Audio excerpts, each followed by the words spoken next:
Thanks, Amy. Good afternoon, everybody, and welcome. Welcome to the session here today. We've got two very experienced speakers today that I know everyone will get a kick out of today. And if you are paying a lot of attention, you will get a lot of information out of both of these particular individuals.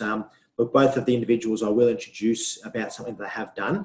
But as Amy said, first off, if you do have any questions, what we won't do is we won't ask any questions during the presentations to both Nigel and Ian. But if you can keep them in the chat function, I'll filter through those questions and we'll pose those questions to each one of the presenters at the end of their sessions.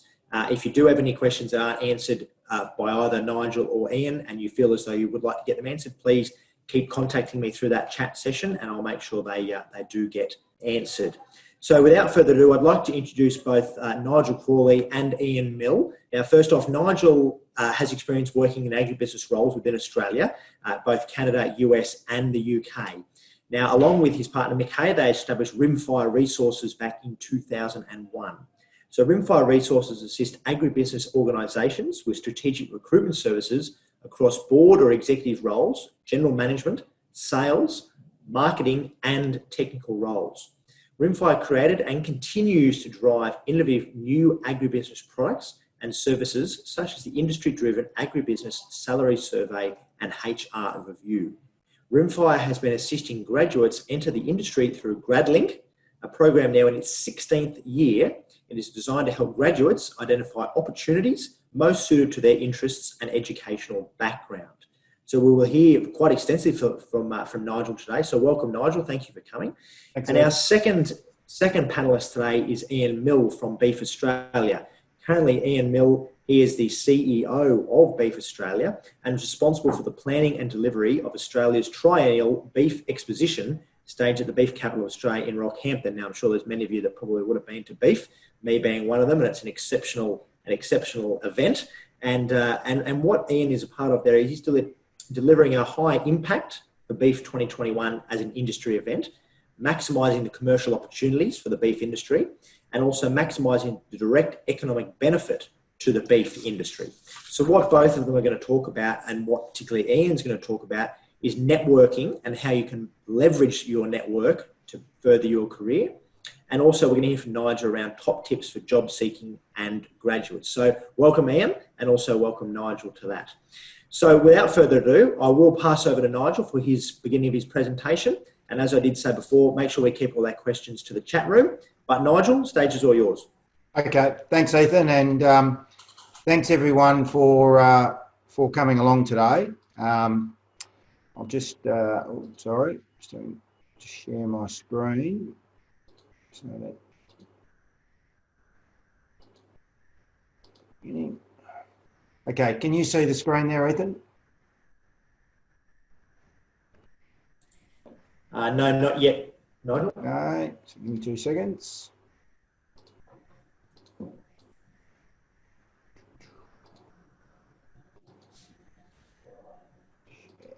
There we go.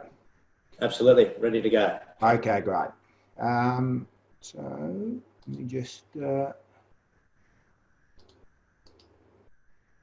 slideshow. Sorry, let's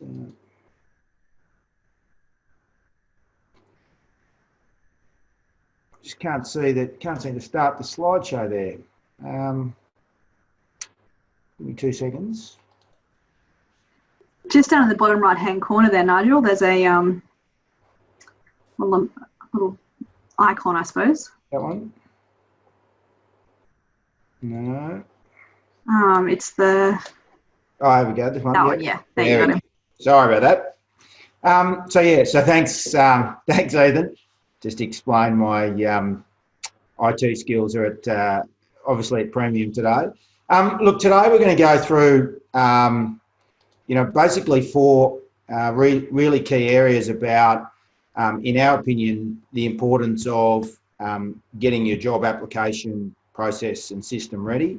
And then we're going to also talk about, what to expect when you actually get into your first graduate role, which can often be a tricky time for a lot of graduates. So we'll talk about, considering what jobs you should apply for, going through the application process, and then we'll talk a little bit about what industry that you're going into and really from our experiences, what employers are looking for and some of the challenges that you may face as a graduate. And look, one of the things that often graduates are faced with is the job search process, and it's not an easy one. A lot of people are quite often shocked by it. A lot of graduates particularly really worry about, what jobs that might be available for them, what they can do, what they can't do. And there's also lots of grads that quite often are really confident about what they do, but quite often deep down they have the same sort of fears and challenges that most grads face, because it can be a bit of a daunting time, and everybody has a different experience. So I think one of the things that we've found over the years is really to consider and look at the importance of thinking about, what you can do and what you'd like to do. And quite often they're two different things. It's just because you've studied a particular discipline doesn't mean that you can only get a job in that specific area of that discipline of study. So quite often it's really thinking about, what are you also interested in? And quite often that can be quite different from what you've studied. So I think it's really important to, when you're considering a role, and the reason why this is important is that when you're going through the job application process, what we often see is a lot of graduates sometimes that are going through a job application process and they're doing it because it's a job, not really because you're interested in it. And when you meet a graduate or a candidate that's really engaged in the process, it really does make a difference for how they prepare for that job interview process, and can have a big determining factor on how successful they are in it. So it is really important to think about why you're applying for the role and then what you're going to bring to that position or that organisation.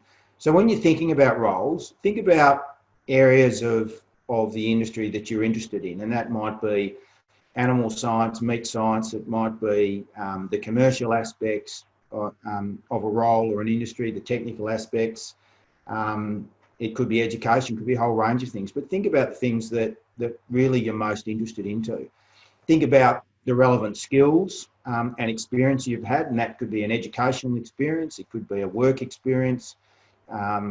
Think about, what you're hoping to get out of that job, why are you applying for the role in the first place. Think about, are you actually looking to develop your skills as well? And are you genuine about that, or are you just trying to say that because you think it sounds impressive? A lot of candidates too, again, think that, getting a job is about just, performing well at an interview. What's really important is what you do when you get into the job. So think about, don't be totally, again, guided by what degree type you've done. Look at the role you're applying for, look at the organisation you're applying for, look at the location, get to know or do some research about who the people you're working with. All of those factors are going to have a big impact on how much you enjoy the role. And basically, if you want to be good at something, regardless of whether it's a recreational activity or a work activity, you've got to be good at it. You've got to enjoy what you're doing to be good at it. And be really open-minded to all opportunities. And these are really questions that we think that you should be thinking about before you look for a role. So a lot of graduates also ask us, well, where do I find jobs? And this is about, there's lots of different ways. There's not one silver bullet. It's looking at websites. So Seek, adcareers.com, Indeed. There's lots of job web boards. It's talking to recruiters who run jobs like we do.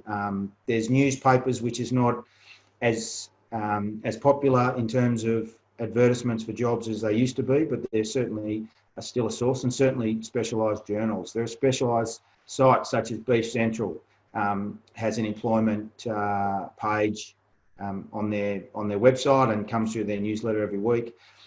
LinkedIn is another way of looking for roles, and organisations will certainly potentially target you if your profile is relevant on LinkedIn.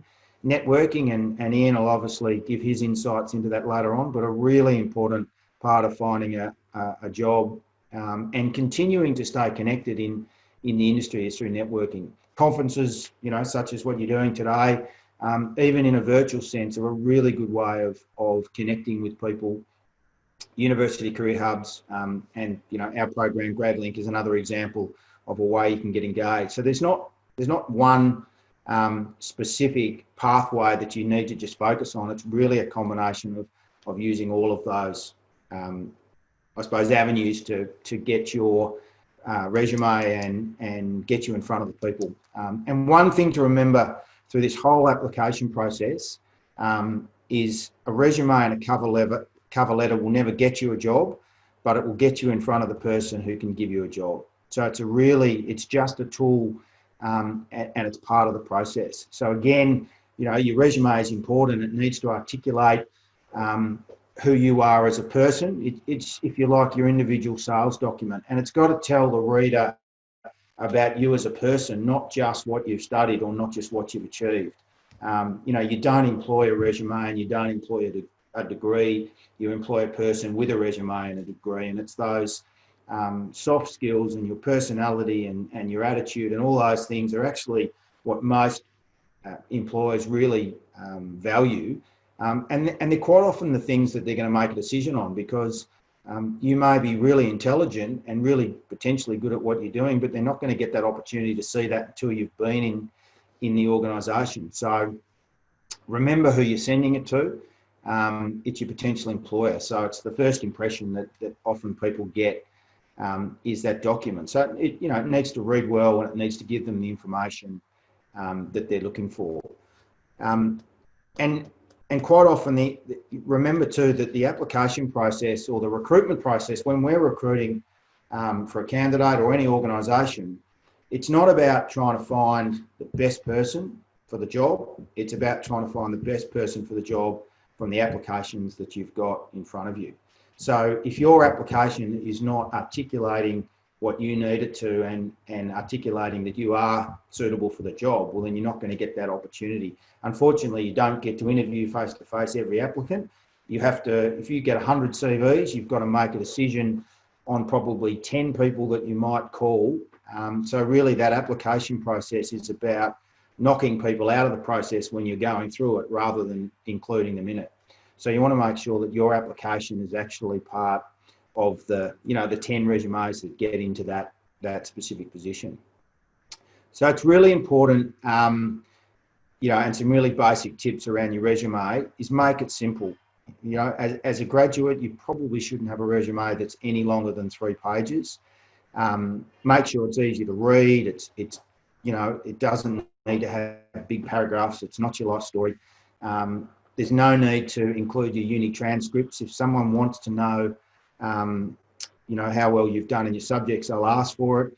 And in fact, in sort of 16, 17 years of graduate recruitment, I've only ever had one client that's actually asked to see a uni transcript as part of the application process. So, how well you've done in your course is not necessarily going to, and in most cases, not going to impact on your ability to secure a role.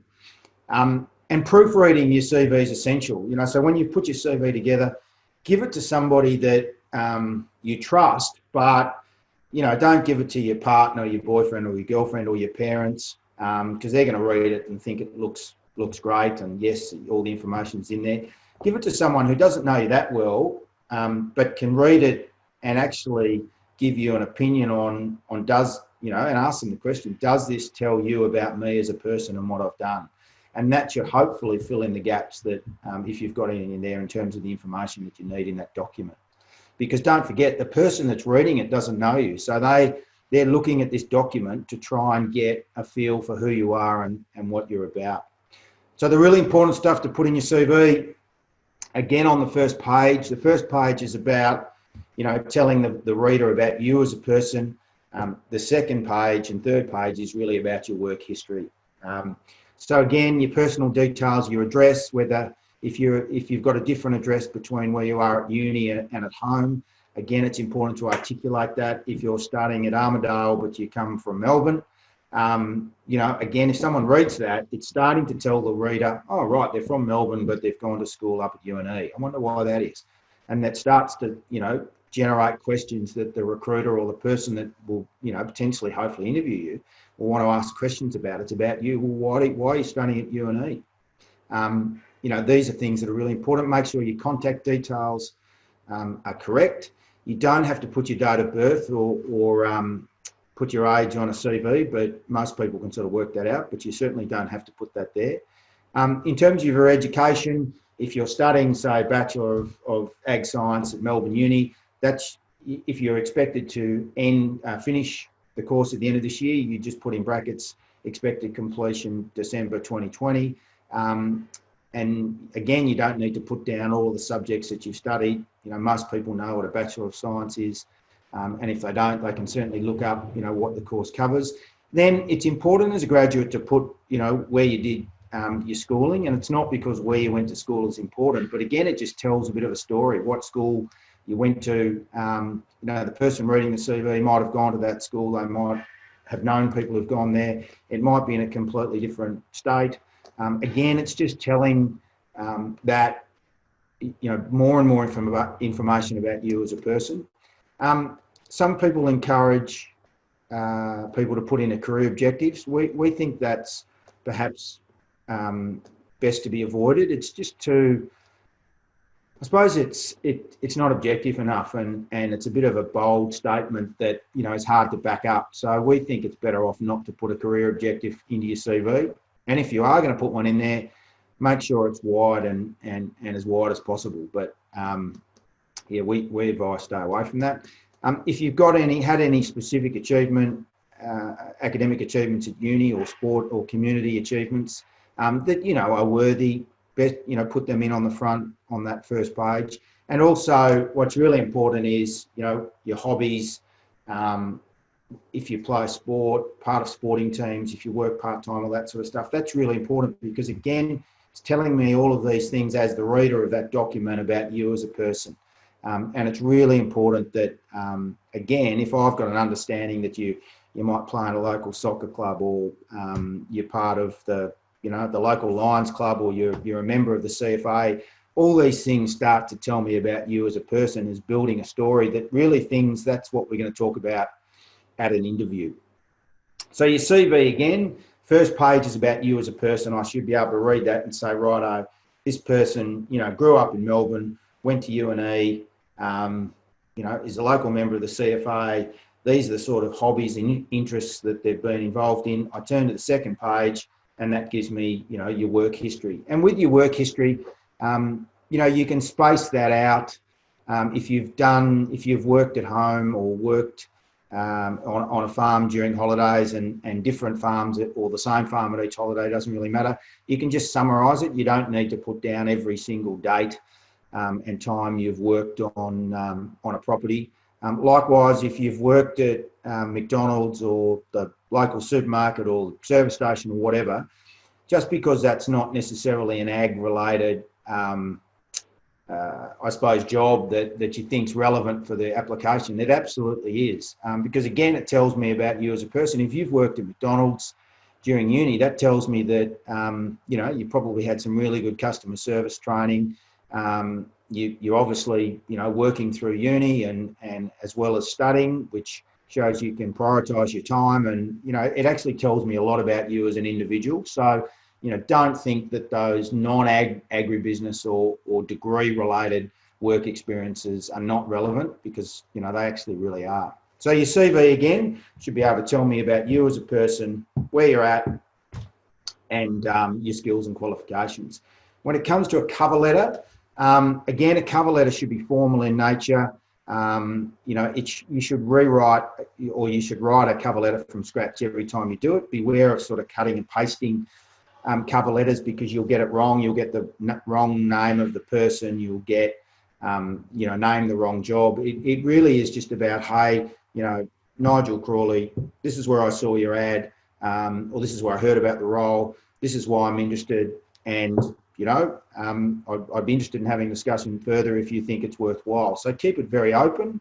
It's not about overstating your interest in the role. It's just really a very brief formal letter introducing yourself. Here's my resume. I'm happy to have a chat if you think it's worthwhile, sort of thing. So keep it nice and open. don't waffle. It's not a life story, and a cover letter should never be more than really 1 page. In terms of social media, just remember that if it's on social media, anyone can see it. So if there's stuff on there that you're not particularly proud of or whatever, might be time to clean that up. I think when it comes to, looking at, your different profiles, effectively most of you are pretty across the challenges and dangers of social media, and also the power of social media as well. But just remember, you don't have a work profile and a social profile. So we have a lot of organisations now that as part of an onboarding process, they'll look at your social media profile, and obviously, that goes back a long way. So, you just need to be aware if that's on there, and that people will look it up and consider it. So when you're actually preparing for an interview, there are a couple of things that we think are really important to remember. And some of you will have done maybe a phone interview or a Zoom interview before you get to that face-to-face interview. And particularly now, obviously with COVID, we're seeing a lot of people that are just going straight to a Zoom interview and not face-to-face. And phone interviews can be really tough because you don't actually get to see the person. When you're having a meeting with someone one-on-one, you get to read their body language, you get a real understanding sometimes for, how they are. That can be harder to pick up on Zoom, or a video conference, although it can be done. Phone calls are even harder because you've got to really concentrate, because you don't have that, I suppose, ability to gauge how the conversation's going. So regardless of whether it's a phone, Zoom or face-to-face, you've got to do your research on the company and the role, do your preparation. It's an opportunity for you to show that you're competent, and you've got an understanding of your value. And it's also important to be, honest and open. And whilst it's an opportunity to get you noticed, it's also an opportunity to rule you out of the process as well. So when you're doing a phone interview, the advantage you've got is you're not face-to-face, so you can have some notes in front of you and perhaps have a little bit of a checklist. But make sure you've done the research on the company beforehand. Don't be looking up on the internet or trying to get that information while you're doing the interview. Make sure it's done beforehand. Make sure you're in a place where you can concentrate, you can minimise distractions, and you can, because you've actually really got to concentrate. And I know for lots of people at the moment, even doing the Zoom interviews, after 4 or 5 of those a day, most people are pretty buggered and really tired. So, and it's just because you really have to concentrate. You can't disengage in a Zoom interview without anybody knowing, whereas sometimes, face-to-face interview, it's not about disengaging, but it's a lot less mentally stressful than having to really concentrate in a virtual one. So, have a glass of water handy, have a pen and paper handy so you can write down notes. Really got to focus and listen and concentrate. Pay attention to your body language. Don't be sort of lying on the couch or walking around or trying to do 2 things at once, because it'll be noticed that you're distracted when that's happening. And make sure, like any interview process, you follow up and you ask what the next steps are. So when will you hear from someone? What's the next step in the process? Just so you have an understanding of timing, which is really important to understand, when to expect, whether you've been successful or unsuccessful, so you can just manage that process. If you get to a face-to-face interviews, the next step is which is generally the next logical step in the hiring process. And what we're seeing even through COVID is, sometimes a phone interview or Zoom interview, we might have 2 or 3 Zoom interviews before you get to a face-to-face interview. There may even be some processes where you just have a virtual interview, and the first time you actually meet someone face-to-face is when you start in the role. But most processes we're seeing are, you have because of social distancing has been relaxed, except Victoria, but at the moment it's let's do 75% of the initial connection through the interview process virtually, and then the final stage is going to that that face-to-face. And the face-to-face is really important. Again, it's an opportunity for you to get a feel for the people you're going to be working with, but it's also an opportunity for you to get a feel for the organisational culture if you're visiting the head office or meeting with other people from the organisation. And so again, it's an opportunity for you to be ruled in or out, but also for you to make a call on, you know what, do I feel comfortable with these people? You know, is it affirmation that this is the experience that I got meeting them virtually, or is it, you know what, this, you know, there's something not right? So again, you know, it's a really important part of the process. And don't think just because you get to a face-to-face interview that, you know, you're a shoo-in for the role, and don't also assume that if there are 3 people going for a final interview that you've got a 33.3% chance of getting it. There's plenty of times when we've gone to a shortlist interview, gone through and said, you know what, none of these candidates are right, we're going to go back and start again. So it's not a game of numbers. You know, people, it's hard to get people out of the organisation if they're the wrong people after a period of time. So people are generally cautious about hiring people. It's a big decision. So when you're going to a face-to-face interview, but even when it comes to Zoom, whatever, or phone interview, you know, make sure the location and the time is right. Understand what the dress code is, you know, particularly for Zoom interviews. You know, make sure you've logged on before, that the links are working, that, you know, you don't have any distractions. You know, be conscious of what's behind you. You know, just sort of take a pragmatic approach and don't have any distractions. You know, the last thing you want to be doing is a Zoom interview. Sometimes people have to do it in their cars, which is fine. But just let people know. So listen, I'm going to be, you know, I'm at work. I'm going to be doing it through my lunch hour or straight after work. I'm going to be doing it in my car. Is that okay? And most people are fine with that. But just let the other person know what to expect. So if they're doing a Zoom interview, for example, and they're expecting you to be in an office or whatever, and you turn up and you know, at the beach or down the park or whatever, you know, it's going to throw them off a little bit. So just set that expectation. Again, minimise your distractions and do your research before you get to that interview. So know about the company you're talking to, know about the people that are in the meeting, do as much research as you can. And when you get to before you get to the interview, you know, these are the things that you sort of need to have covered off, 5 key questions. But when you get to the interview, obviously, introduce yourself. You know, generally there'll be a format, like Ethan explained today what was happening. Most people, when they're running an interview, it's like running a meeting, and there'll be an agenda and everybody knows what to expect.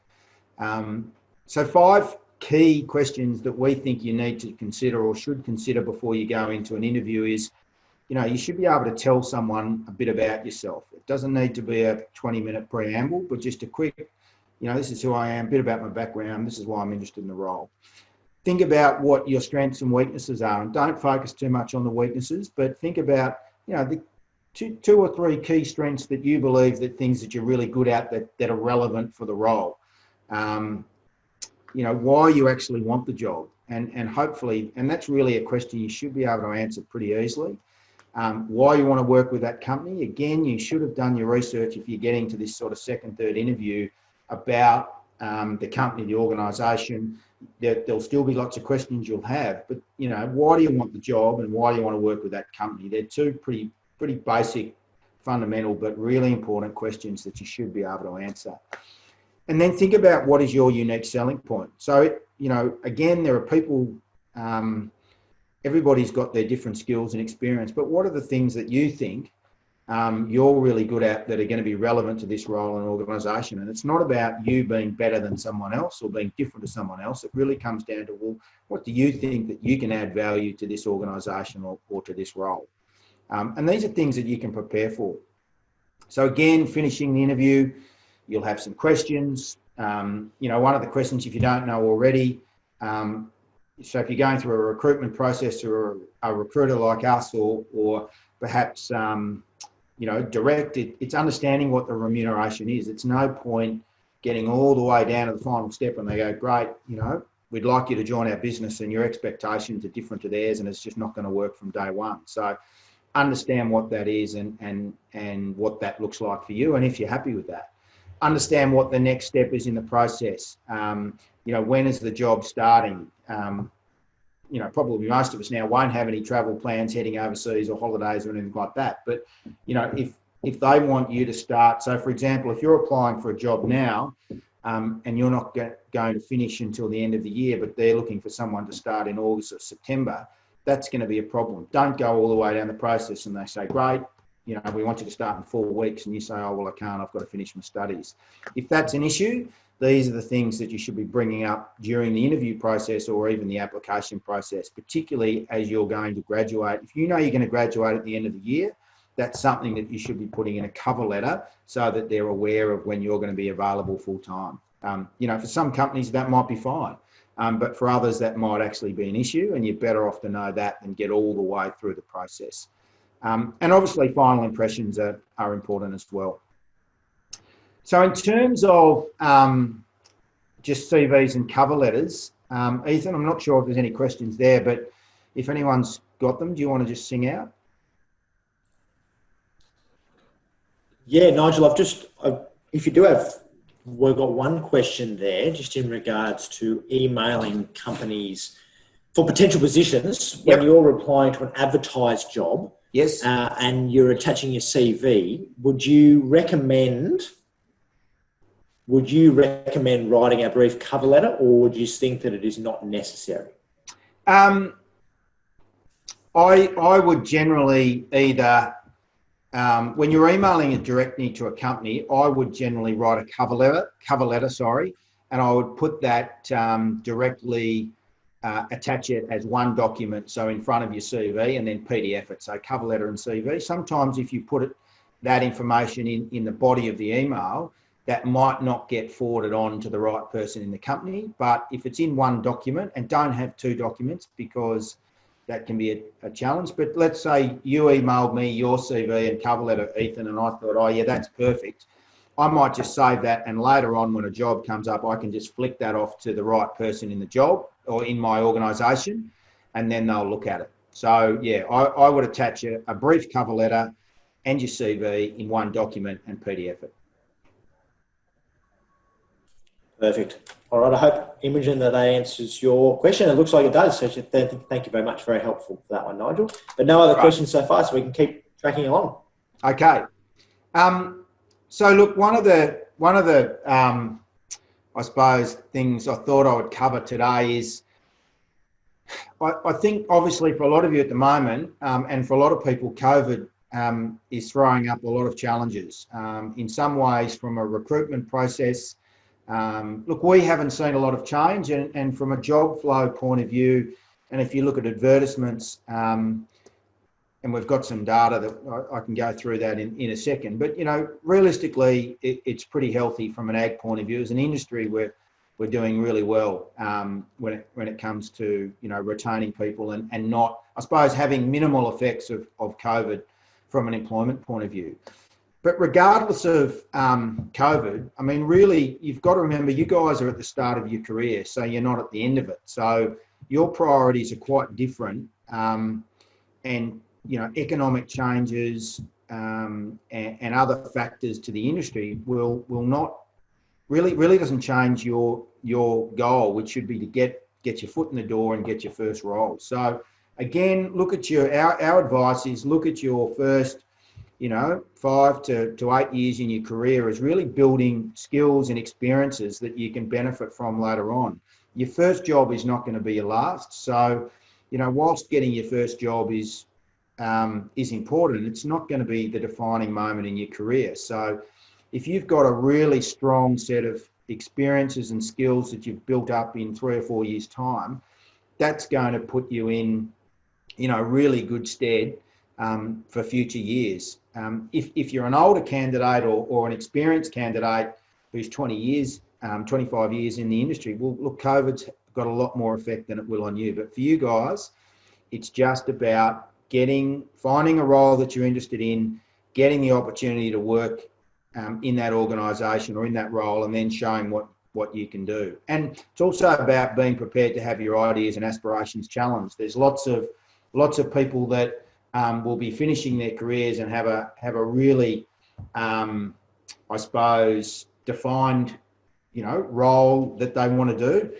And for a whole heap of reasons, they might not get that opportunity. So, don't limit yourself to, right, I've done animal science, I want to be an animal nutritionist.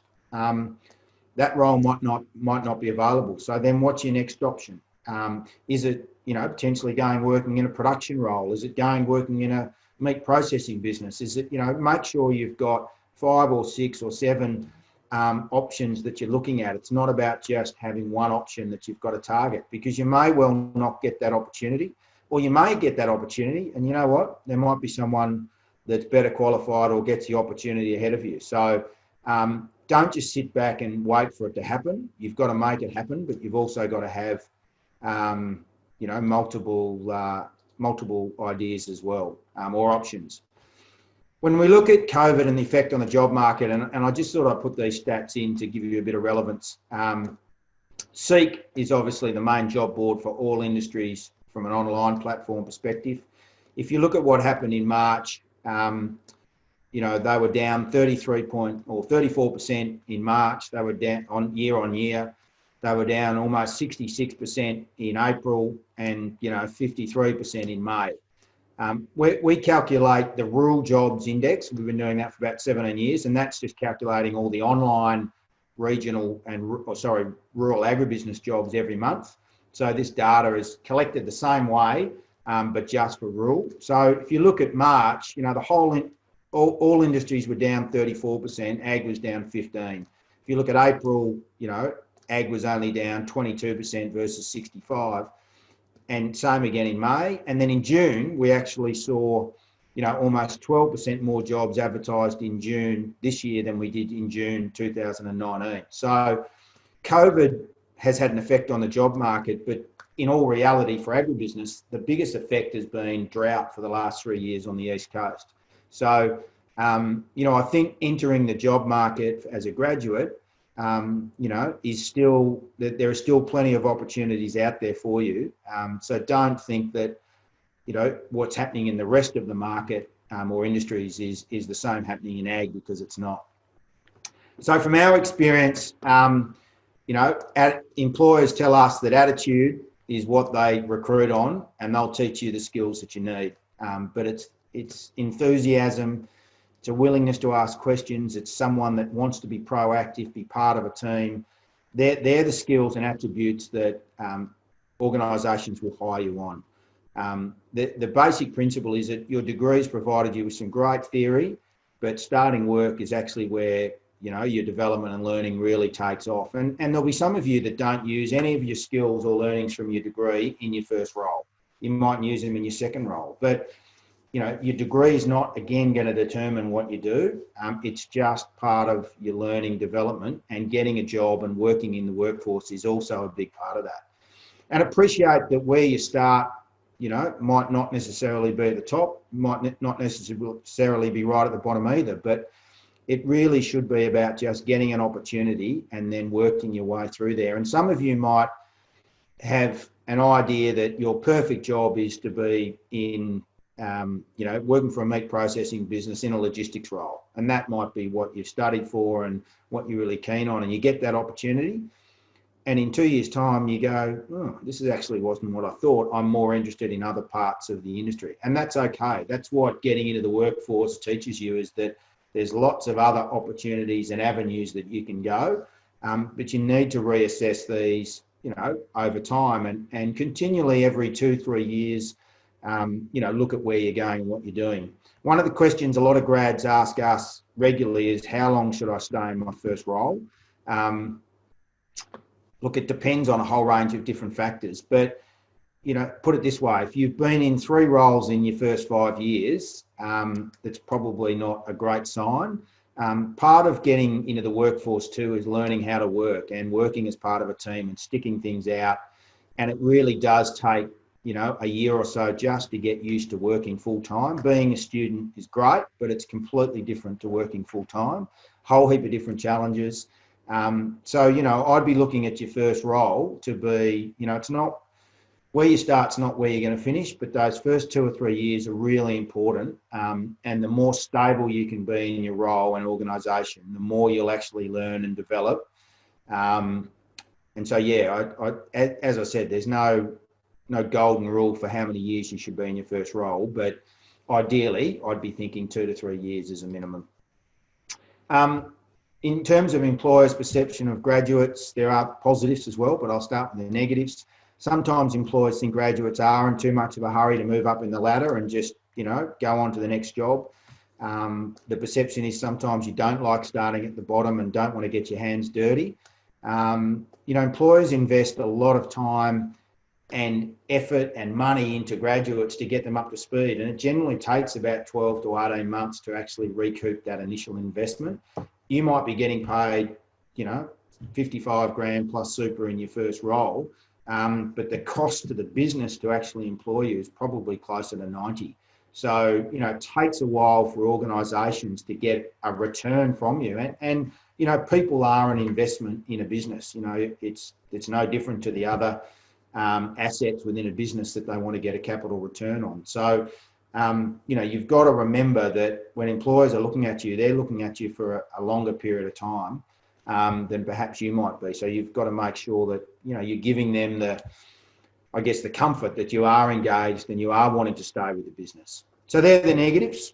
The positives are that overwhelmingly, employers see you guys as the future of the industry and you're their tomorrow's leader. So they want you in that business. That you guys bring youthful enthusiasm and vibrancy to a team.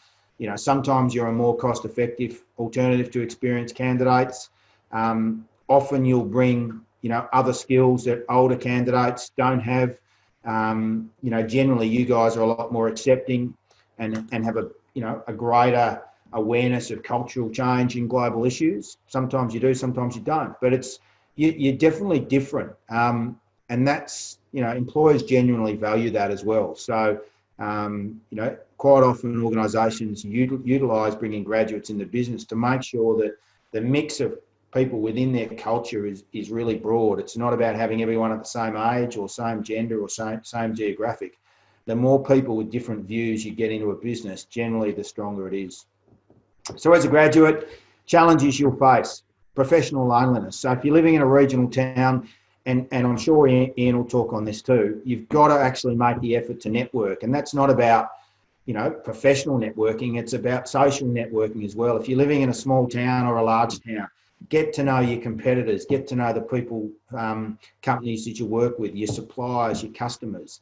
One of the great things about living in a regional town is that, there's no sort of leaving stuff at the office. Your customers and your clients are often people you'll play sport with, that you'll socialise with, and it's really ensuring that you engage with them. So make sure that you develop and work, continually work to develop professional networks, because ag's a very small industry from a people point of view, and the relationships you make in your first role, you may maintain them for your whole career, or you might need to call on them later on in your career. So make sure, just remember it's classic rule: don't burn your bridges. You never know when you might need them down the track. But just think, when you start a job too, you might have formal training in the job, you might not.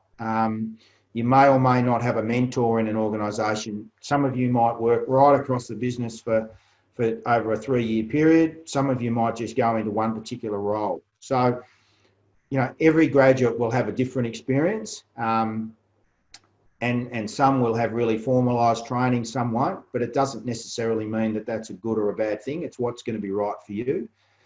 And what employers do, though, expect you to concentrate when you're there and to add value. So, it's about being engaged when you're at work. So what we've seen, you've really got to enjoy what you're doing. Don't be ruled by how much you're getting paid. Be realistic about your expectations and aspirations. Be open to location. If you're passionate about, the northern cattle operation, you're probably not going to get a job in Brisbane straight away. If someone offers you a job out in the bush, take it.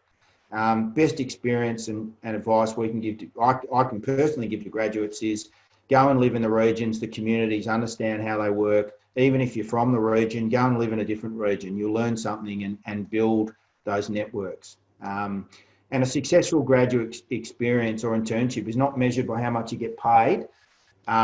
it's really measured by how much you personally are getting out of it. So, ideally you'll have some idea what that is before you start that role. But, it's really important to look at that.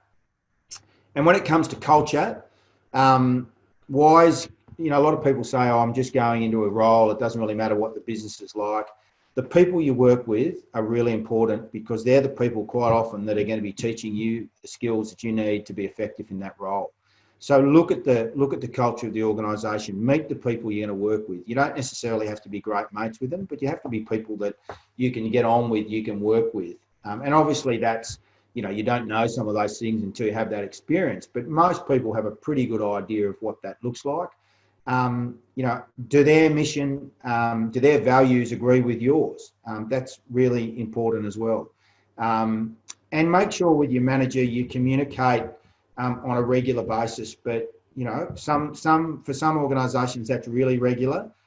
For some others it might be every 6 months. But make sure you have an understanding of what that looks like with your direct manager.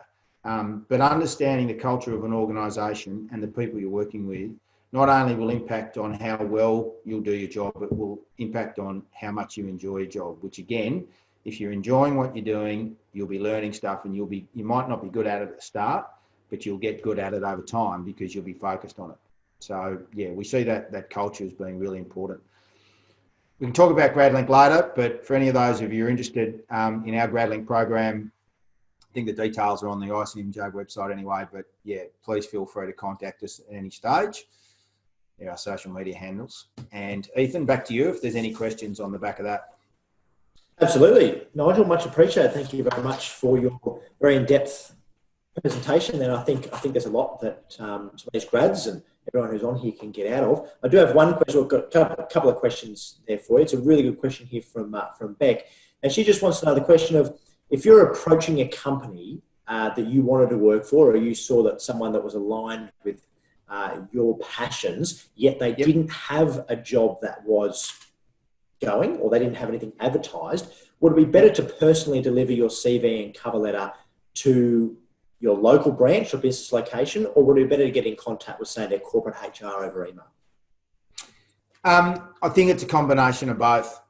I think certainly, depending on each organisation, having people within the organisation at a corporate HR level is important, that they have those details, but get to know the regional people as well. So, so if it's working for, pick a company, Elders or Nutrient, doesn't matter which one, get to know the local branch manager, pick their brains, understand how they work, why they work, but find out the right person to talk to in HR or in head office where they need those details, because quite often in those large companies, as there's a process that has to go by. The local branch manager might be the person you report to, but quite often isn't the person that totally runs that recruitment process. So I would do both. I would make sure you maintain a personal relationship or develop that.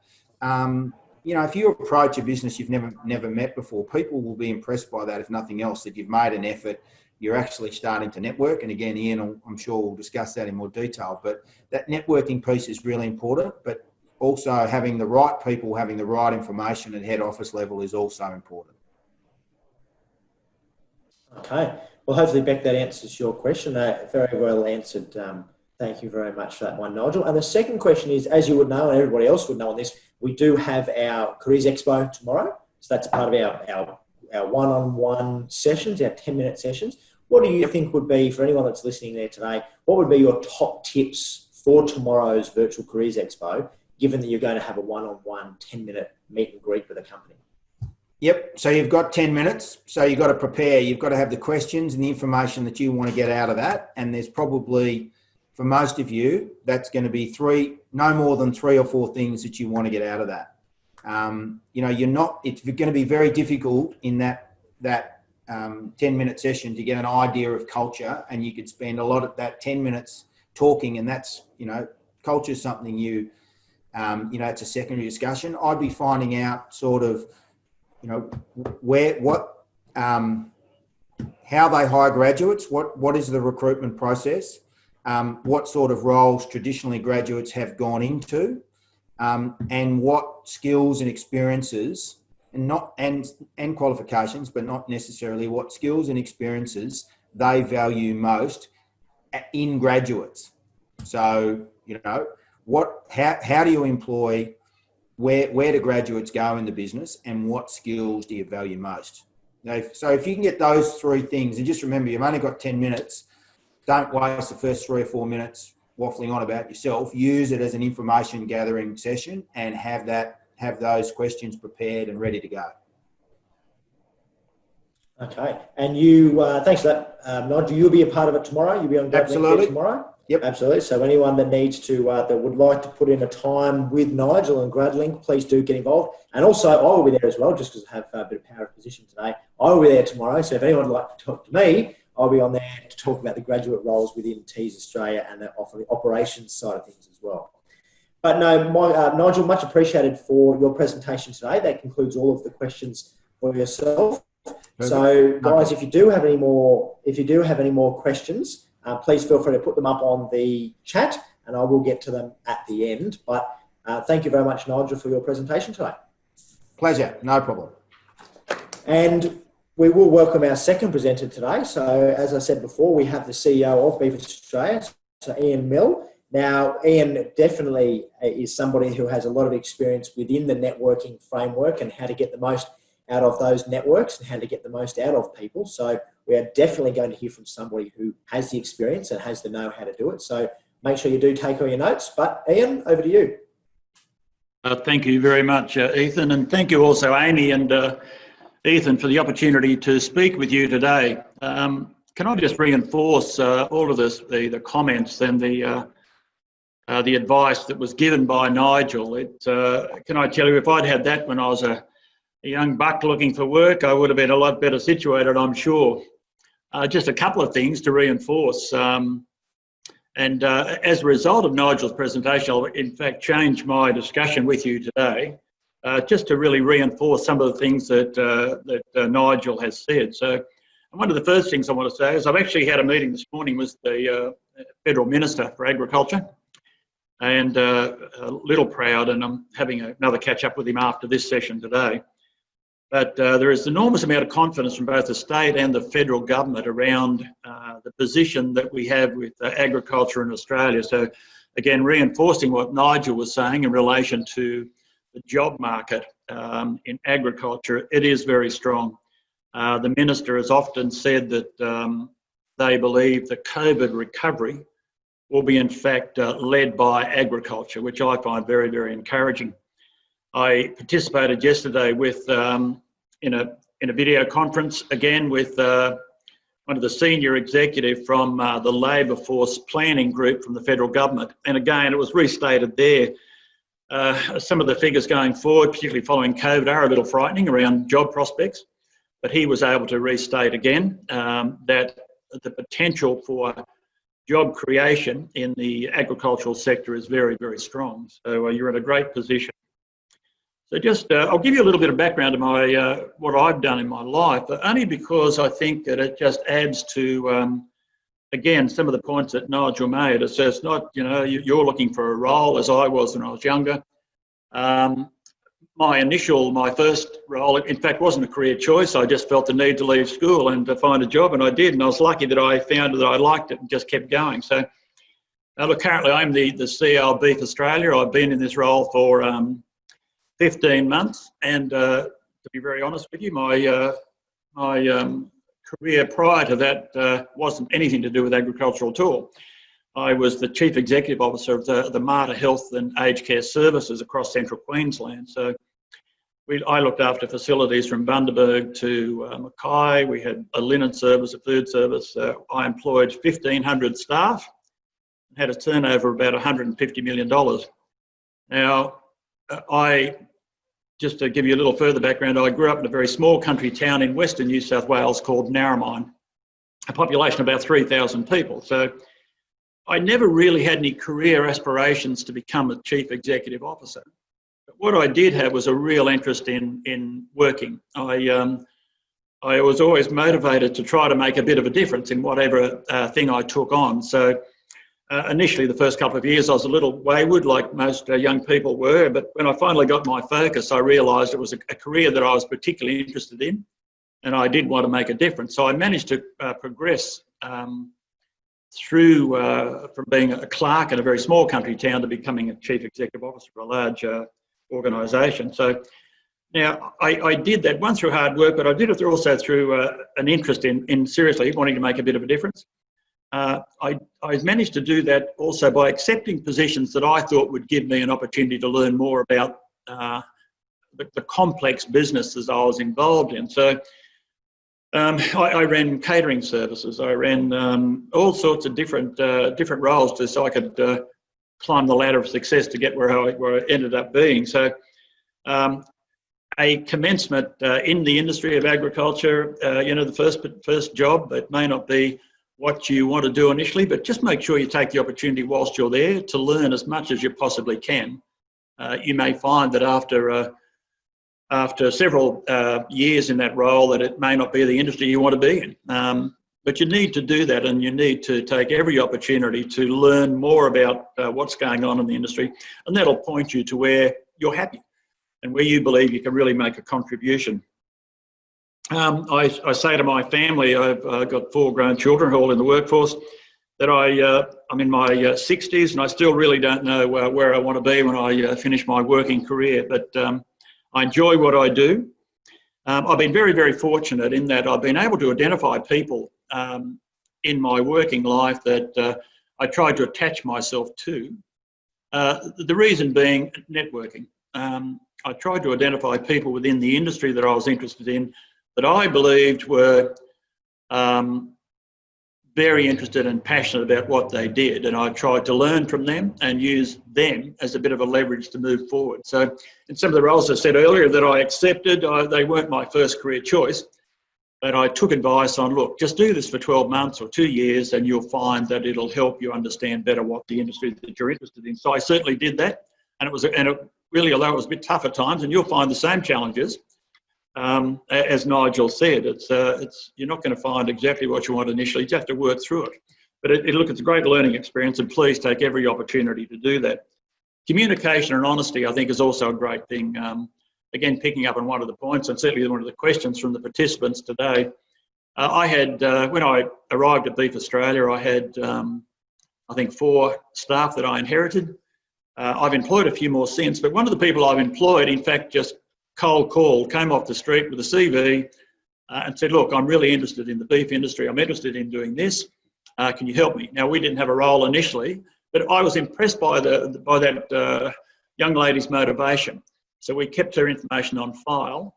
And then when we had an opportunity present, we contacted her and said, look, please apply for the job. And she did, and she was very successful in her application. So I just encourage you to be a little bit confident. Don't underestimate what you have to contribute. Keep your ear to the ground. Listen to what people are saying. Networking, and it, as Nigel also said, it doesn't have to only be professional networking within the industry that you're in. I can suggest, and certainly my progress, I can attest to a lot of the social networking that I also undertook, whether that was through sport or through interest in food or wine or whatever that might have been. I've met some wonderful people who have been able to refer me on to other people, or I've met other people through that networking, which has been extremely valuable for me. I also involve myself heavily in whatever community I'm involved in.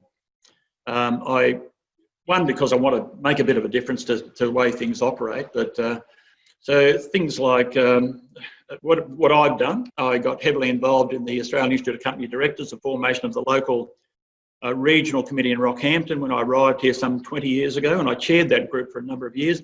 That in itself, and although some of these tasks are a little onerous, they do open lots and lots of opportunities for you. So please do things like that. Even sporting bodies, you meet people who've got the same sort of motivation. And what I've also learned is that being involved in the community in Rockhampton and other communities, it's normally, a couple of dozen people that are common members of all of those groups. That they've all got the same motivation, And they're all well-meaning and they're motivated and they're great networkers, and they will point you in the right direction and help you. Industry bodies are certainly very important, and you'll learn a lot from industry bodies, but please don't limit yourself to that. Please push further and get out there and talk to people. When I applied for this role, the reason I applied is, one, I'm passionate about regional Australia. I'm passionate about what regional Australia has to offer. I feel that regional Australia is dudded in lots of ways. So when I finished my career in health and aged care, I took a couple of years off and I bought myself 60 head of cattle. And I put that on my CV, and I almost convinced them not to employ me, I think. I had to confess that I had nothing at all, no experience at all in event management. After the interview, we had a bit of an informal chat, and one of the interview panel said to me, we didn't look at your CV for that reason. We want other things that need to be done in the organisation, and we've got other people around you who will help that task. So don't underestimate what skill level you have and what you can bring to a role. Get involved wherever you can. Talk to people. I attended, since I've been in Rockhampton, because I like the beef industry, I came from a very small country town in New South Wales, I've always had an interest in farming. So I attended every beef expo every beef expo since I've been in Rockhampton, and I got to know a lot of people, and it was actually through that network that I was encouraged to put my hand up for this role, and I'm so excited that I've got it, and I think that as a new team we're making a big difference. So it's a skill set that I acquired elsewhere that I'm now using, which don't forget that you have a skill set and you will grow that skill set, and that, to take every opportunity to use it. Just a couple of things about the beef industry networks. I was fortunate enough to know a lot of people, so I've expanded that network since I've been in the role. Our organisation really, except myself and our office staff, they're run on volunteers. So our board, consisting of 9 board members, are all volunteers, and we have event committees that run and facilitate all that occurs at the beef event, and they also are volunteers. So we support them administratively, but they bring their skill and their knowledge of the industry to this event to make it the best possible event that it can be, and it's been exceptionally successful up until 2018, and we know that we can make 2021 a better event because we're learning all the time that we move ahead. So I did talk to a number of people about this role, and it was through the networks that I had that I applied for the role, and I was lucky enough to get it. Look, there are pitfalls, of course, in any roles, in any jobs, in anything that you do, but you've got to expect the bumps along the way. I mean, I could share with you my entire CV, and it's all over the place. And I've learned lessons. I've learned very valuable lessons from that, and so I've made some terrible mistakes. But they're mistakes that you don't hang on to, that you learn from and you grow from. And it gives you a lot of encouragement to get through that, and share that with people in your workforce, and talk to people about the challenges that you're having. Try to tie yourself to people that you respect in the industry, the people that will give you the time to speak with them. You could seek advice from them about where you're going, about what you want to do. It doesn't help to often stop and just reflect on what you are doing and whether you're happy, whether you're getting out of the role what you expected you'd get, and talk to your employer and say, look, is there any way that I can do this? I can learn a little bit more in this area. Be upfront. As a CEO, I love the opportunity to talk to people if I could, and assist them. I believe that everybody in the workforce has a contribution to make, and it was my responsibility as a CEO to try to find that opportunity and give people the opportunity to grow in that regard. So, I mean, I was fortunate having 1,500 staff. I had lots and lots of positions that we could fill. So if anyone was struggling, I did all that I possibly could to allow them to develop the skill set that they wanted to develop. So please keep talking to your employers and talking to people outside the organisation about what you want to do and what you want to achieve. And, don't be upset that something didn't work. Look, just use it as a learning experience. It's tough at the time, and I can tell you I've been there. But just use it and think, well, hang on, that didn't quite work as well as I thought. There's lots of other opportunity. Don't limit yourself. there are so many things happening out there now in the economy, and there'll be so many changes as a result of COVID. But as we stated earlier, the opportunities that it will exist in the agricultural sector as a result of COVID, I think are going to be very, very, very positive. You don't think you have all the answers, you don't.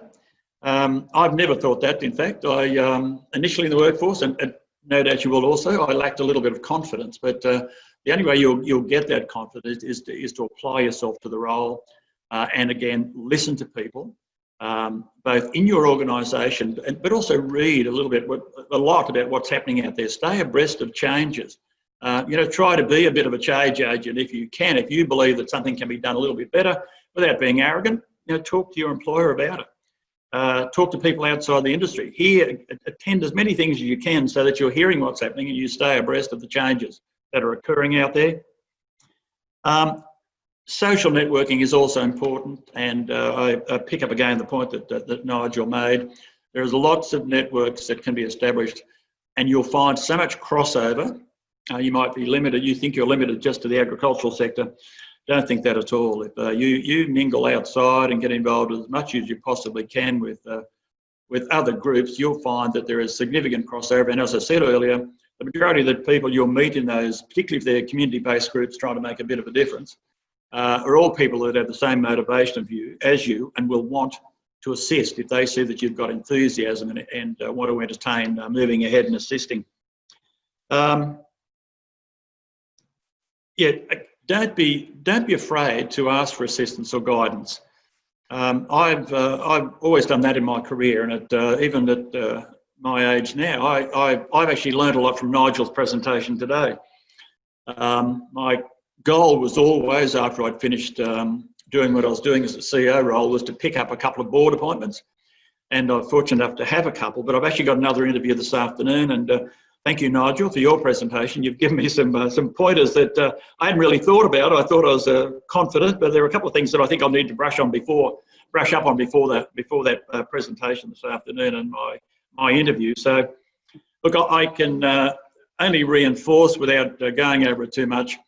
To reinforce, please take note of what Nigel said today. It's very, very sound advice, and it's practical, and it's certainly very usable. Network within the sector, but network outside the sector. There's so many other opportunities. They're limitless, really. They are limitless. I'm a little boy from a very small country town, and I've achieved a lot. I never thought that I'd do what I've done, and I now, after many years, reflect a little bit on that, and it's just a great sense of achievement, a great sense of, look, this is what you can do. So don't underestimate your capacity. Work hard at what you want to do, and make every opportunity a winner. Just talk to people out there, get to know people. Don't be afraid to approach someone and say, look, I'm interested in this, or I want to do something else. And if you see, if you're interested in a role that hasn't been advertised, I encourage you, make the approach, talk to people and say, look, I'm particularly interested. There may not be anything available, but if I was impressed by, I'm always impressed by the fact that someone would approach me and say, look, I just love this industry. I like your organisation. I'd like to work for you. We didn't have anything available at the time, but when something did, we certainly went straight back to those people that have inquired and offered them the opportunity to apply, and they were successful. So, look, I can't add any more that's not already been said by Nigel. Just be a little bit confident, talk to people, and spread your networking further afield than the industry, because it'll have significant payback for you. I think that's about all from me. All right, perfect, Ian. Well, there is I've got a question here from the crowd, from Lucy. So Lucy's just asked, how beneficial, I'll just get my video started, how beneficial would it be to have experience and insight into the industries? Well, let's just say experience. Insight's always good to have, but the experience before you apply for a graduate program. So Lucy still has 2 years to go with her university degree, and she is considering approaching companies for some work experience, okay? And the likes, to get some experience and work out what is interesting her, but it is hard, and she finds it hard to know when she hasn't been involved. So as an employer, and this one can also go to yourself, Nigel, as well, if you want to come in there as well. As employers or people who are of areas of influence, how attractive is it on a resume to have experience before going for a graduate program? So I'll go to you first, Anne. Oh, thanks, Ethan. Look, I think it's important. I mean, anyone that shows enough motivation to want to try to understand what their chosen career path and makes the effort to work experience or holiday work, whatever it might have been, I just find that very encouraging. And I think if someone's got that well motivated, then they would certainly be at the top of my list for some that I'd be interested in interviewing later on.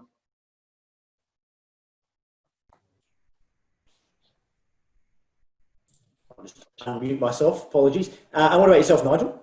Yeah, look, it's a question that we often get asked, and perhaps a question too that on the back of that is, you know, graduates might have gone to 2 or 3 interviews, and the feedback they get is, oh, look, you know, we really like you, but you know, it'd be great if you could, you know, we went with a graduate that just had a little bit more practical experience. So at that point of view, there's nothing you can do about it, but you can then actually take the action to go, okay, well, if you're getting the feedback that I'm applying for a job, but I don't have the practical experience, well, maybe best thing you can do is to go, well, okay, I'm going to go and get that experience. And that might be part-time, might be 3 months, 6 months, but actually go and get that to sort of square the ledger, so to speak. And I think sometimes graduates get really despondent, and I understand that with that feedback. But ultimately, again, you know, if you're employing people, it's about getting the right person that's right for that business. And if that means that it's a graduate who's got qualifications plus some experience, well, then they'll go with it. So if you're the graduate that doesn't have that experience, you can actually make the choice to go, well, okay, I don't have that experience. I'm going to go and get that and then go back into the process and do that. And I think where we've seen graduates that have actually taken that advice and gone and done it, 2 things happen. First of all, the ones, you know, there's a group to go, that was unreal. And now I actually understand why they told me to do that. And they're so much more employable too when they get through to that next phase. And second of all, some go and do that and go, you know what, I actually love that. I love this and I want to keep doing this, and not actually go back to what they originally applied for. So it can work both ways. It can give you the skills you need, but it can also open up other opportunities that you haven't considered. Definitely agree with that one, Nigel. Much appreciated. And I've just got a question for you, just in terms of networking. You know, you said you've been in the role of CEO of Beef Australia for the past 16 to 18 months. How important, or do you see the importance of leaning on your past experiences and that previous network, although it's not directly within the beef industry? How important have you seen those experiences and life experiences and the value that they give to you in your new role? Look, thank you. It's significant.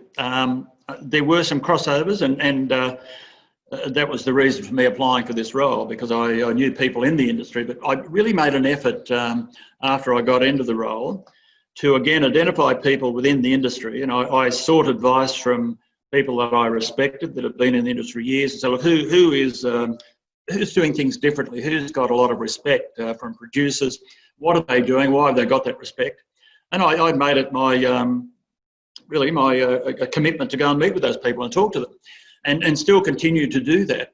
In fact, next week I've got a couple of meetings with some of the larger producers I haven't met yet. I just want to get a bit of a sense from them about, one, the direction of the beef industry in Australia, but secondly, you know, we shouldn't stop learning. I mean, how do they believe that Beef Australia is delivering what we should be doing? I spent a fair amount of time getting to know what the objectives of both Austrade and also tourism, trade and tourism in Queensland are as well, so that we have, as an organisation, are meeting the objectives of our funding. You know, what are we supposed to be doing? And it's all about promoting export and also tourism. So we're providing, it's trade, selling beef overseas, but also selling the industry in a broader sense, the technology and other things that we in Australia have invented that we could be sharing overseas. So, look, I have made every effort. So I've rung people and I've annoyed them. I've turned up and had a cup of coffee with them or a beer, whichever was appropriate at the time, and said, listen, tell me about all of this. I even when I first started, after the floods up north, I hopped in the car and went for a bit of a drive up to Julia Creek and places like that I've never been. I stayed in pubs, little old pubs, and spoke to people just sitting at the bar. For a number of reasons. One, I wanted to understand what they knew about Beef Australia and about the week and how it goes and whether they were involved. But yeah, I learned a lot. I learned a lot about people found it difficult to get to the event and for a number of reasons, and I've resolved all that. But it just reinforced for me the importance of not only the larger producers, but the mum and dad producers across Australia and how significant they are and what a great part they play in this industry. Sure. And just I'll ask one question here from the group, which is for both Nigel or Ian, and we'll cross to both of you. It's from Claudia Nielsen. She says here, do you have, either of you have any advice for students that juggle sports aspirations or anything else that has high demand with a want to work in the agriculture industry or within grad positions? Okay, so how would you look at addressing this challenge with your potential employer? So that's, I suppose, a pretty good question. I might throw to yourself, Nigel, first. Yes. Yeah, look, it's an excellent question. And I can answer it through experience of working with a couple of grads that actually were both rowing at the time at Melbourne University, and one of them actually went on to make the Olympics. So it was a fairly serious aspiration and more than just a pastime. What she did was just be very open with her employer, and she also made a decision that that was going to take up significant time, not only from ability to do a job, but she was training the whole time and competing. So she made the decision that rather than start her career and do it poorly and try and do three things, she might be better to just concentrate on one. So made the call. And then when she got through her career, she then said, right, I've done that. I'm now going to start, my career. Did as much relevant work as she could during that period, but actually made the call for one or the other because it was that serious to her. Other people have actually, so that's one way of doing it. The other way, I think, is just being open with an employer. If it's going to take significant time away from your ability to do the job, you have to be able to ask them, can they accommodate that or not? And if you haven't started the job, that's something that you certainly should raise. Not at the first thing you raise, but if you're a candidate that they're seriously considering, that's when you have that conversation with them. If you're already in a role, you should be having that conversation and continual dialogue. And you'll find that organisations will be supportive, but at some point, you might have to make the decision between one or the other, and that's okay. But you can't please everyone also. So having a clear decision often and being comfortable with it is the most important thing. It's Ian here. I couldn't add any more to that, Nigel. That's a great response. It would have been exactly the same advice I'd give. And I hope, yeah, excellent, Nigel. I think Claudia's going to get something out of that, and I hope you do, Claudia. Much appreciated. One just for yourself, Ian, from Ruby. Now, it's also for everybody here, but just as an interest, because there is such a hype around Beef Australia and the expose that it is, the business of Beef Australia, does it take graduates on at any point in time? Look, we have a program called the Graham Acton Connections Program, where we encourage anybody within the industry to apply for a scholarship. And that's quite a competitive process. And I think, in fact, applications for this next round have actually closed, which is a little unfortunate. But there are opportunities, certainly as we get closer to the event, and provided that COVID doesn't prevent us progressing, and we're confident at this stage it won't. But look, there's certainly opportunities, and they could be paid opportunities to work as part of the organising group for Beef Australia, and I'd be happy to field anyone who might be interested in talking to me about that. By all means, ring our office and we could have a yarn about that. But more specifically, we haven't in the past taken on graduates. We've got a very small workforce, and what we do is we've got a very core group of people that are employed with us, and normally what the board have done in the past is to hang on to a couple of those core people, and then we re-advertise every event after that. So we've got a sponsorship manager, and who's a permanent position, and also a manager of operations. But outside of that, we normally look to recruit consultants or anybody out there who has an expertise that we need. So, for instance, we've got the Graham Acton mentoring program. We've got someone who coordinates that for us, and they've actually done that for the last 2 events. We have someone who helps run and coordinate our symposiums and seminars committee. Again, the person that's doing that has done that successfully last year, and so they've got the role again this year. But we, in fact, might change a little bit the way we operate going forward. But look, I'd be more than happy to talk to anybody who has any interest. If they can ring Beef Australia and tell me what they're interested in, we'll see what we can do for them. Absolutely. And I can't personally attest to the Graham Acton Beef connections, but I do know quite a number of my very close friends that have been a part of that, and it is an exceptional program for anyone that would like to apply for that over the next few years. But yes, very, very competitive, but a very worthwhile program, and I'm sure you'll agree with that, Ian. Very, very worthwhile program. Thanks, Bertie. Yes, we're involved in. Absolutely. I'll ask one more question, unless anybody else has any other questions. But we did touch on the networking side of things and how important that is to make sure that you use your networks in whatever work that you do. How important, I'll start with you on this one, Ian, how important do you feel, or how important has it been for you to have a broad range of skills that you've gathered from a number of different workplaces, and how that puts you in position for the career path that you want to take? Oh, look, as I stated earlier, Ethan, it's I wouldn't have this role unless I'd done what I'd done in my past life. So, running the organisations that I've run, and I've really been very fortunate. I mean, I've worked hard, but I've also been very fortunate to work with a lot of very, very talented people that whom I've learnt from. So, it's having those networks in place is important, and I can't push more strongly, I don't think, the need to do that, and a lot of that is social networking as well. I've met some very inspirational people that I've learnt from, and as I said earlier, I wouldn't have this role. I admitted it to the interview panel that I didn't have any skill at all around event management. They basically said, we don't want you for that, we want you for the other skill sets you would bring to the role. So yeah, do all you possibly can to grow and to learn anything you possibly can. You never know when it'll come in handy. Absolutely. Nigel, your thoughts? Yeah, I totally concur with what Ian said. I mean, I think one of the most exciting things about agriculture is that, there generally is blue sky and green field ahead of us, and I don't think anyone can predict where it wants to go. And I think if you're someone that wants to know exactly what you're going to be doing in 5 or 10 years' time, then agriculture is probably the wrong industry for you to be in.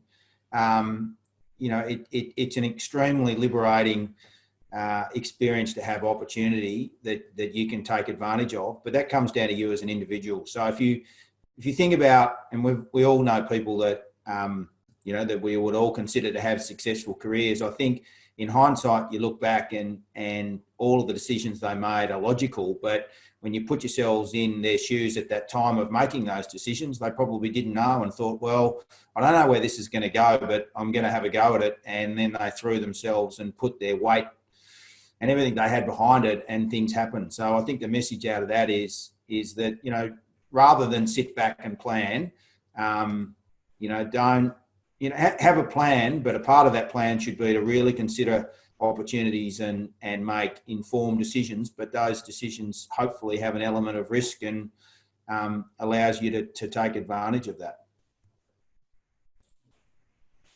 Absolutely. I think there's a certain element to putting yourself out there. You will gain yourself other experiences along the way, and who knows, you actually might end up enjoying those experiences a lot more than what you thought of. I certainly did. From my own personal experience, I thought I was going to be an equine vet along the way, and I was going to go and change the world with equine repro, and it was great. And I ended up actually taking a job as a livestock buyer, and now here I'm living in Central Queensland as the general manager for a meatworks. So I mean, completely different path, and it's something that I certainly wouldn't change at all. So from a personal experience, guys, I would definitely say take everything that's thrown at you, because you never know where it ends up. From a career point of view, and also from a personal point of view as well. So I've certainly gained some of my best friends and my lifelong friends that we've gone through a lot of our life goals together, who come from Central Queensland now.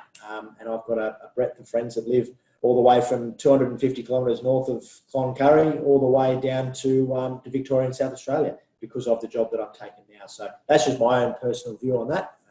So you can benefit both professionally and personally along those ways. For what I'll do is I'll just take our last question of the day, and that's from Elizabeth. Now it's both of yourselves. In regards to seeking work placement opportunities, do either of you have any tips, as in who in the company is the best person to talk to, or how to present yourself for the best opportunity? So I'll start with you, Ian. Oh, look, thank you. I think if I were in my previous role, I mean, obviously there is a formal channel to do that, normally through HR, but what I'd done in that role was to let, the HR department knew exactly what my thoughts were on that. So anybody who showed initiative and wanted to get work experience, they were always given an opportunity. So whether I made sure that we communicated back with people, and then we gave them the opportunity to come and have a conversation with someone around what they wanted to do, and if we could accommodate them, we did. So I would have thought, but in the role that I'm in now, because it is such a small organisation, again, I've told the staff in our office, and it's like the young girl that we appointed. If anyone is interested, they make the effort to come and see us or want to talk to us, I'm more than happy to put time aside to talk to people about what they want to do, what their aspirations are, and whether in fact there's any flexibility to accommodate their requirements within our organisation. Okay, sounds good. We'll delve into that just after this one as well, Ian. And Nigel, your thoughts? Yeah, certainly echo again what Ian said. I think it's about making sure that the formal processes are understood with HR and or whatever the application process is. But again, using that network to find other people that you can both gather information from, but make a connection with. People that impress. Certainly, most organisations, I think those that show initiative, show respect as well in terms of a process, but also show a willingness and a really sort of positive attitude. And those things are best described by action, and how you communicate with people and network with them. But again, being respectful of that there's a process as well. So, you got to go at it both ways. It's not one or the other. Ethan, if I could just add something to that, and then I refer again to this young girl we took on in our office recently. When she first approached us, we didn't have a role, but I thought highly enough of her motivation and her personality. I thought, gosh, she'll be a waste. So I actually rang a colleague who actually employed this girl. And then I felt really bad when we advertised a role and she came back to work for us. But that's part of networking. That's how it works. And the old adage, Ian, it's not what you know, it's who you know. Well, that's part of it. Exactly. And that doesn't have to be harsh or... No, that's exactly right. It's just part of the networking. Yeah. And she's burned no bridges by doing what she's done. No, I think that there is a certain way that you can always go about things very respectfully from a business point of view, and you don't have to harm anybody or do it in any malice way. You can get what you want to achieve whilst also achieving what the business wants. So there's certainly ways around that, definitely. Well, I think that's all from the questions today. So I've just got a couple of things with everybody that was a part of today's program. Yourself, Ian, and also Nigel, would you be willing to share your contact details with ICMJ so that anybody that was on today would be able to get in contact with both of you? Of course. More than happy. Yep. Perfect. Well, so everybody who has asked those questions today, we will get those out, and they'll either come from Amy or Maria. So we'll get those out to you in due course. So what we will do is we will firstly thank you both, Nigel and Ian, for your respective times. I know it takes time out of your day, but I know both are very passionate about the beef industry and also about the future of the beef industry. So ourselves, on behalf of ICMJ and also all the students that are here today, thank you very, very much for your insights and your wisdom and your presentation. So thank you very, very much. Pleasure. Pleasure. Thank you very much. It's nice meeting you, and I appreciate the opportunity to be able to speak to people. Thank you.